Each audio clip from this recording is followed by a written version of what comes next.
tugiye wabaje ikibazo cya cooperation Burundi na Kinshasa. Wabivuze koko ni uburenganzira bw'igihugu gushaka support iyo ntuza, ariko muri cadre y'iyi conflit utabaza ibihugu igihe habonetse ko hari ibindi bihugu byateye. Ni naho abapolitisi bari kuvuga ngo l'occupation ikorwa n'ikindi gihugu, aho uburi kuniya ko hari presence ya AFC/M23 ifitanye amasezerano noneho na leta ya Kinshasa, none yasinyanye n'aba étranger, isinyanya nabo nk'abande, niba isinyanye nabo nk'abadi Congolais, c'est une crise congolo-congolais. Icyo gihe y'Uburundi bwinjiyemo ni violation des droits internationaux ko bivuze. Ku makuru mfite hari abantu bazi ngo intambara ntizarangira, igiye kurangira muri foroma mbabwiye Uburundi.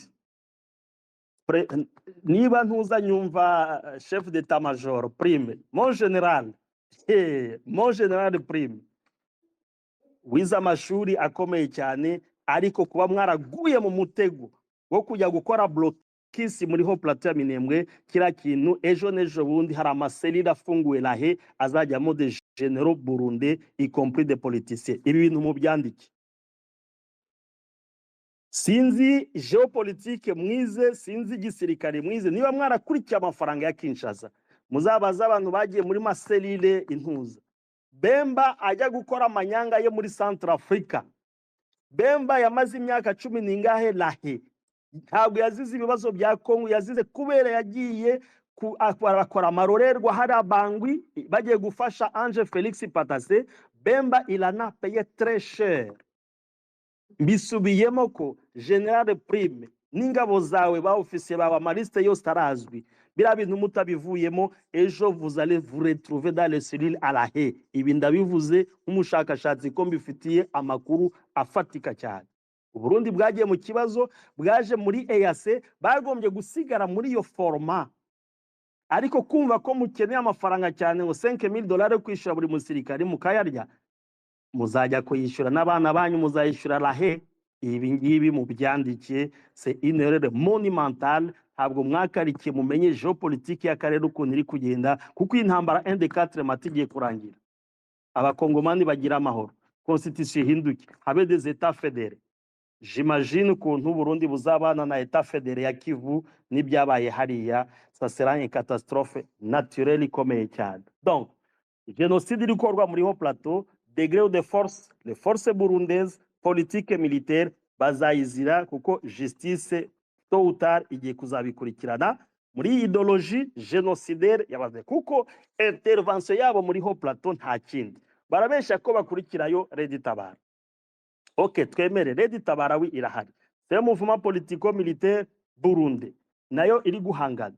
None abanyamurenge bari kwicwa bahuriye hehe na Red Tabara? Il y a 2 mamans qui ont été tuées, les images zirahari. Biriya bazahakana bate ko atari idéologie génocidaire yamaze gufata Burundi ije gukora épiration no gukora des cas de concentration contre abatutsi? Abadede mwange mukunde iki kintu muzakibazwa, ntabwo ari oxygene ngo top kibiza kibabaza, ariko ngiye nk'umushakashatsi nabaye ati mushatse mwabivamo hakiri kare, ibyo mwakoze birahagije. Mais demain ou après demain lahe amaserire arahari arafunguwe, il y a des généraux et des politiciens qui vont se retrouver là-bas muri kuburana amapingu ku maboko, tubareba kuri televiziyo tuzaba twisekera twebwe gusa, kandi mwaragize igihe cyo kuba mwarabiretse. Nibigira ngwiyo amakuru mfite na analyse kuri coopération y'u Burundi na Kinshasa.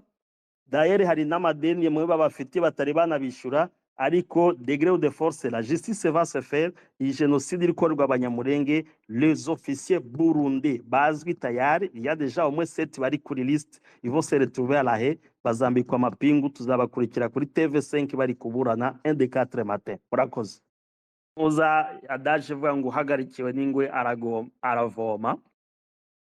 Nigeze mbabwira ni intuza y'ikirokoroko cya Rusaki, ukuntu umutereri watinyaga yegera ngo gifite ikirokoroko gitwika. AFC/M23 ifite ikirokoroko gitwika, ntabwo ari nk'icya Rusake gikonje kiratwika ku buryo ibinkubwira je me mame akupe. Urabizi ukuntu nyavuga African boy, ntago nyavuga ibintu ntahagaze ibintu nyavuga ku bintu akorera ubushakashatsi buhagije. Ibi ubifaye 99% ko iriya programme ya federalisme izaba kuriya nayikubwiye. Ku bya Uvira twabivuzeho bihagije, abantu bahumure, ndavuze bahumure kandi kuko ubutabazi buri hafi bwihuta tena cyane kandi c'est très bientôt. Biruvuze bya Glencore na Ntuza,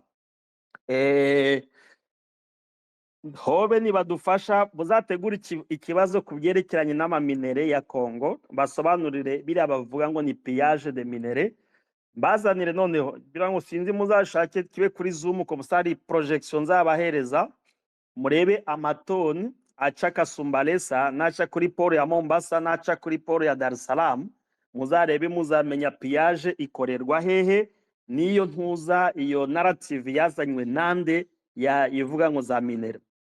Hagiye bwangu byihuse muri Nord Kivu hariya minere zose zihari zicukurwa nko bivuze zira Alpha Mine na Glencore, naba Sud Afrique, naba Canadien, n'Abongereza n'Ababirigi nibo batwara minere zose ziri hariya. Ariko bitangaza kwerekana ngo n'u Rwanda rupia minere iri hariya. Vraiment je me mame à couper, hazagira umuntu unzanira Ntuza document nangwa werekana niba ari entreprise y'u Rwanda iri hariya. Nge narayishakishije pe, yaba Kalima, yaba muri mine zira zose za Twangiza na he, yaba no muri Ituri, nashatse company nimwe niburi hagarikiwe n'umunyarwanda nangwa niba ari n'umukongomani ukoresha amafaranga y'u Rwanda narayibuze. Ariko nabonye entreprise z'Ababirigi, nabonye z'abantuza iz'aba Sud Afrique, la liste gelée, uzashaka zaze muri DM nzayimuhereze, n'amakapito n'amamatiere batwara n'amakontenere batwara na quantité, kuko Ntuza zirahari. Uzajya hara kuri port ya Dar es Salaam na port ya Mombasa birahari. Entreprise z'Abashinwa n'Abashinwa bahari, n'aba Sud Afrique, n'aba Canadien, n'Abongereza n'Ababirigi, niyo nabonye muri Nord Kivu batwara de minere. Ala iyo ngiyo nangwa muzanshakira umuntu uvuga koko birati comme ça tuzagira un débat scientifique, nzane de preuve zanjye nize, kuko niba dukomeje gukoresha ibintu bya propagande ntabwo nkatwe jeunesse Raziska Hobe tuzakemura ibibazo bya hariya, natwe tuzagwa muri Ntuza imitego aba propagandiste bakuyemo bikazana amahano yaje ya génocide yabaye mu karere kacu. Non, nous devons être au milieu de village, tugatanga makuru atarimo propagande y'ukuri. Uza iyo societe y'u Rwanda ipia Masisi, Urucuru, hehe Kale, kuki minere ziri Katanga niho hari 80% ya cobalt y'isi, ko nta ntambara iriyo, ko nta ntambara iri Kale Ntuza iri Manono, ariho hava lithium, ariho za AVZ ziri n'andi ma entreprise y'aba Australien batwara Ntuza lithium, ko nta ntambara ihari. Ariko intambara ikaba Masisi na Rucuru. Irucuru ni yihe mini bayo? Iyo minere bavuga batwara Rucuru na amajagi, muza amajagi na amabuye y'amakoro. De territoire ya Rucuru nta nahantu wakura nibuye ibuye ry'Isarabwayi. Hanyuma ngo uyade minera Ibunagana ni hiwacu, Ibunagana nibuye ry'Isarabwayi ntiwaribona. Iyo minere ya Bunagana ya Rumangabo iva hehe? Ini parti ya Rucuru ni parke ya Virunga, ivuye hari Ikibumba ikagera Mayamoto, sibyo? Masisi usibye Rubaya na hariya Ntuza agace gatoya nibura hariya Darengungu, kwanza ubutangiye kujya muri Sud Kivu za Ruzirantaka nibonekaho. Indi minere iba muri Masisi ni yahe? Manere ziba Walikale. Walikale ndo control na Bazalendo ni FARDC n'aba Sud Afrique. Alors u Rwanda rutwara minere zituruka agana he? Iki kiganiro hobe muzagitegure comme ça tugitegure bihagije. Noneho yo ntabwo ari Ntuza ni scientifique, les entreprises, les capitaux, naho minere zica n'abazitwara nibyo bazikoresha n'amafoto. Je vais vous montrer tout ça. Tuve muri iyo narrative abantu bumve politique yindi y'akarere ukuntu imeze. Ibi rero Alpha nani African Boy ayo makuru nayukuri, izi Ntuza ahubwo unjanye muri tebe tutateguye ariko kanze mbivuge. Iyo 1% niba verse muri kese ya leta Normalement, il va 10%. 9% il va verser mon compte privé à président de la République. Ni 1% il y a muri caisse à l'État. Ba dispatching aho nzabereka ukuntu kuri DGDA Lex Ofida ukuntu yigabanya mu ma service atandukanye. Ni 1% que l'État gagne seulement.